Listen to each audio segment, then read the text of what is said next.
Hello and welcome to The Top Story, a podcast with the headlines of the day from our correspondents around the world. I'm Qizhi. Coming up in this edition, Israel has lifted nationwide emergency measures after a ceasefire with Iran took effect. In Tehran, the Iranian parliament passed a bill to suspend cooperation with the UN nuclear watchdog. Gaza officials say at least 54 Palestinians were killed while waiting for aid at distribution centers. And NATO leaders are set to endorse a higher defense funding goal of 5% of GDP at the Iranian summit. We begin in the Middle East. Israel has lifted nationwide emergency measures following the implementation of a fragile ceasefire with Iran. The Home Front Command confirmed that restrictions were officially lifted on Tuesday, allowing the full resumption of civilian life, including the reopening of schools, workplaces, and public events. Authorities also announced that Ben Gurion International Airport near Tel Aviv and Haifa Airport have resumed operations. The government declared that all objectives in the conflict with Iran had been met. Jonathan Regev has this report from Tel Aviv. A first quiet night after nearly 2 weeks of constant sirens. The Israeli stance is one that Israel took, not destroyed, but took backwards significantly to existential threat. First and foremost, the nuclear threat, as Israel and the United States targeted many nuclear installations around Iran. And the second one is the ballistic missile threat. Although Iran still has quite a substantial number of ballistic missiles in their possession, what Israel did is eventually hit and destroyed many of the ballistic missile launchers. By this way, preventing Iran from firing the large amounts that it would want to fire. And there was a graph shown here showing that in the first 2 or 3 days, Iran would fire more than 100 missiles per day. But then this number constantly went down and down until in the final days we spoke of 10 to anything between 20 to 30, no more. Even though that number can still create major damage and even fatalities, as we saw in the city of Beersheba. But the numbers were considerably lower. This is what Israel says. Of course, how much was the nuclear program? We would have to wait a little time to assess. There's contradicting intelligence coming from the U.S. One side is saying that there was damage, but damage that can only take Iran a few years backwards. Other intelligence being brought forward by President Trump and the Secretary of Defense Hagset suggests that many of Iran's installations were actually destroyed and the nuclear program was taken years and years backwards. What is it exactly? I think we'll have to wait some time until we find out.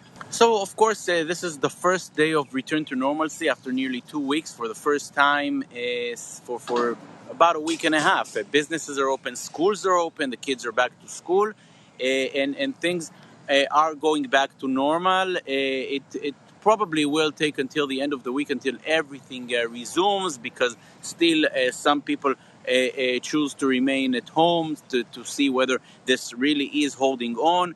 Some people went away to areas which were perhaps less targeted and will take another day or two to come back. Generally speaking, things are back to normal. Back to normal means focusing on Gaza more than on Iran. There's an unsolved crisis in Gaza going on, and that also has to be taken into account. That was Jonathan Regev in Tel Aviv.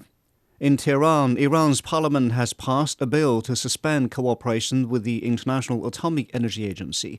The measure still requires final approval from the Supreme National Security Council.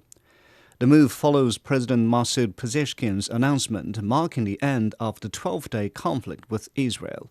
He called on all government agencies to focus on post-war reconstruction. President Pezeshkian said attempts to destroy Iran's nuclear facilities had failed and confirmed that Iran would honor the ceasefire provided Israel does the same. He also stated Iran's readiness to resume nuclear negotiations with the United States. Both sides have confirmed the start of the truce. While some Iranians have expressed relief, many remain anxious about the future. Ehsan Kavani has more from Yazd. A ceasefire ending 12 days of intense fighting between Iran and Israel took effect early Tuesday morning. The truce brought halt to hostilities that persisted until the final moments, with both sides launching significant attacks just before 4 a.m. local time deadline. Intense fighting continued through Monday, including an Iranian strike on U.S. military base in Qatar late that day.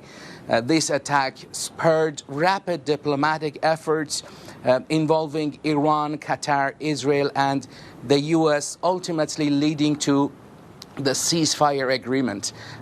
In the hours leading up to the deadline, Israeli drone strikes targeted locations across Iran, including parts of the capital, Tehran, and northern and western regions. 2 Iranian nuclear scientists were killed on the conflict's final day. Only minutes before the deadline, Iran launched ballistic missiles at southern Israel, marking a final exchange in this round of hostilities. Following the truth, Iranian Foreign Minister Abbas Araghchi said on his X account that Iran has no intention to continue its response if Israel ceases its aggression. Just hours after the ceasefire began, Israel accused Iran of violating the truce and threatened retaliatory strikes against Tehran. This accusation casts immediate doubt on the ceasefire's durability. We Iranians have a magnificent history.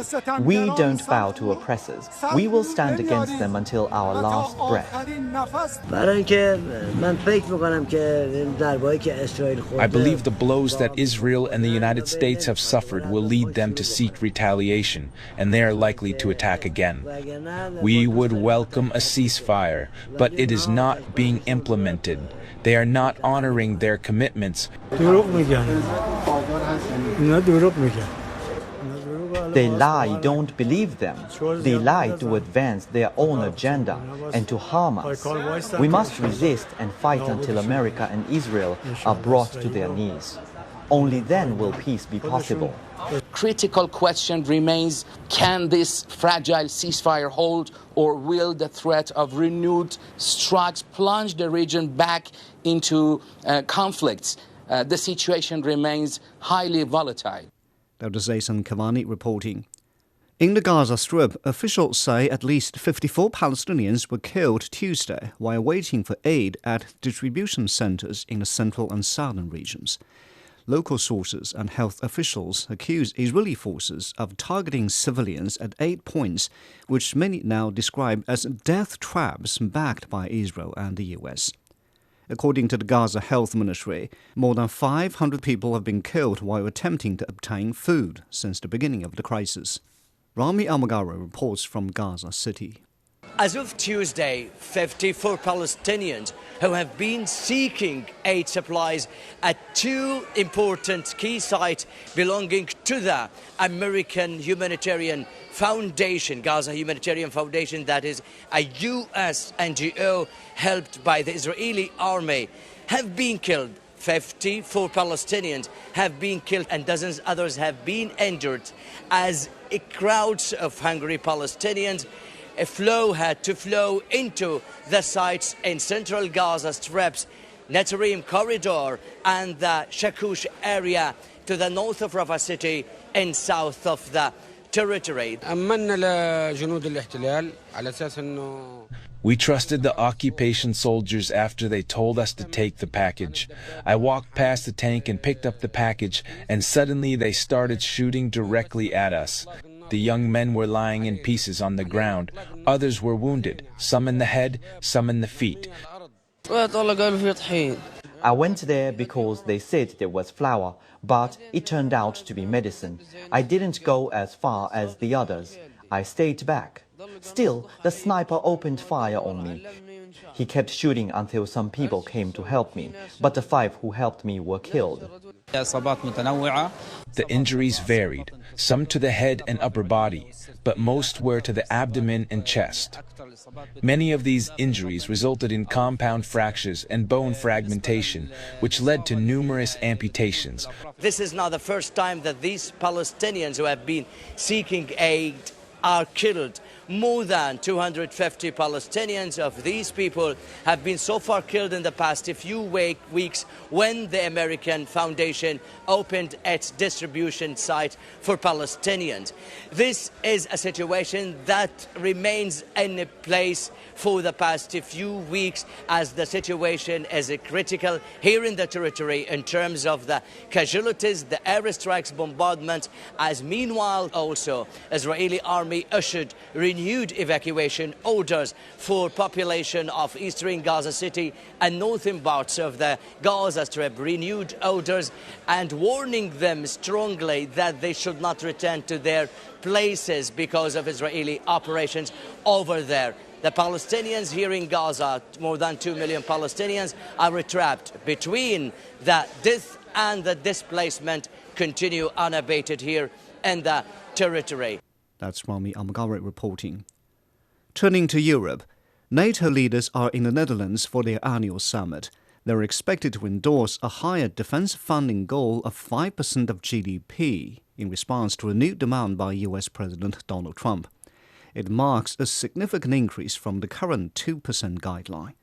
The summit marks Trump's first appearance at the US-led military alliance since his re-election. Sarah Coates has more from The Hague.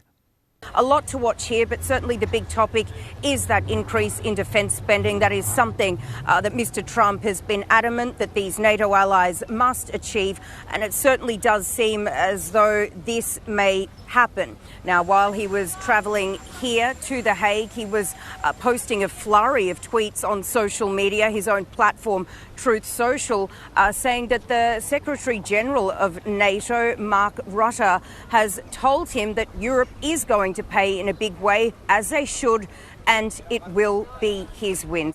And what we're seeing on the ground here is a huge security presence. There have been more than 27,000 police deployed. There's constant buzzing in the skies from helicopters, also fighter jets and frigates patrolling the North Sea. Now, certainly a lot to keep an eye on over the coming day here in The Hague. And of course, we'll be here on the ground to keep you updated with all of the relevant information. That was Sarah Coates on the NATO summit at The Hague. Finally, in China, Chinese Premier Li Qiang has reaffirmed the country's commitment to a world-class business environment and openness to global investment. Speaking at the opening of the 16th annual meeting of the New Champions, also known as the Summer Davos, in Tianjin, Li said China will continue to promote integration with global markets and deepen international cooperation. This year's forum is themed Entrepreneurship for a New Era. Liu Jiaxing has more from Tianjin. Well, during the opening plenary of the Summer Davos in Tianjin, Chinese Premier Li Qiang delivers an inspiring speech, also addressing critical challenges right now. He said global economy now sits at a pivotal crossroads with geopolitical fractures disrupting global supply chains and technology revolution now are reshaping economic structures. While confronted with global challenges, do we choose conflict or cooperation? Well, here's the Chinese solution offered by Premier Li. He said China will make the pie bigger through openness. And he said that with the rise of the global south now driving 45% of the world trade versus 30% in 2000, China is seeking more win-win cooperation while pledges to open the door wider to the rest of the world. 新时代需要企业家们发挥更大的作用。 The new era requires entrepreneurs to play bigger roles, assume greater responsibilities, and add new dimensions to entrepreneurship. I encourage you to do more for the greater good. I hope you will always follow the laws of the market, do what is right, champion openness and cooperation, uphold economic globalization, oppose decoupling and serving of supply chains, and call on all sides not to turn trade into a political or security issue. I encourage you to do more for win-win results. I wish you will embrace each other's development with an open and inclusive mind, share resources, draw on each other's strengths, promote market integration and mutual empowerment, and achieve common growth. He also highlights that China maintains a steady growth regardless of external force, external uncertainties, and China can be a stabilizer of global economy by being an engine that drives 30% of the global growth. That was Liu Jiaxing in Tianjin. Now, recapping the headlines before we go, Israel has lifted nationwide emergency measures after a ceasefire with Iran took effect. In Tehran, the Iranian parliament has passed a bill to suspend cooperation with the UN nuclear watchdog. Gaza officials say at least 54 Palestinians have been killed while waiting for aid at distribution centers. And NATO leaders are set to endorse a higher defense funding goal of 5% of GDP at the Iranian summit at The Hague. And that's it for this edition of The Top Story, a podcast that brings you world headlines every weekday. For more news in politics, business, sports and culture, you can subscribe to the Beijing Hour, a one-hour podcast news magazine program. We would welcome and appreciate all ratings and reviews. I'm Qi Zhi. Thanks for listening.